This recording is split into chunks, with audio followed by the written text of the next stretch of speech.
තව වසර 2442ක් ගියපුවාම ලැබෙන වෙසක් පුර 15ක් පොහොය දවසේදී මුළු ලංකාව පුරාම වැඩ සිටින සියලුම සර්වක්‍ර ධාතුන් වහන්සේලා අසදෘශ්‍ය වූ අනුරාධපුර සුද්ධ නගරයේ පිහිටලා තිබෙන රුවන්වැලි මහා සෑයේ ගර්භය තුලට වැඩම කරවනවා.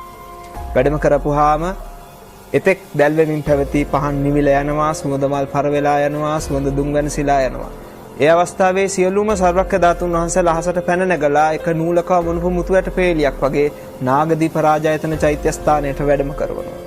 වැඩම කරපුවාම එතෙක් කල චූලෝදර මහෝදර ඒ නාරජවරු බුදුරජාණන් වහන්සේට පූජා කරපු ඒ මණික් පුටුව පොළවයට වැඩ හිටිනවා.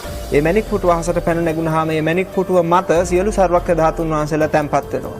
සියලුම සර්වක්‍ර ධාතුන් වහන්සේලා සහිත මණික් පුටුව දිව්‍ය නාගයන්ගේ මහත් වූ බුදු සත්කාර විඳිමින් සියලුම බෝධිසත්වරුන්ගේ අපරාජිත ආසනයේ පිහිටන ශුද්ධ භූමිය වන බුද්ධගයා මහා බෝධි මූලයට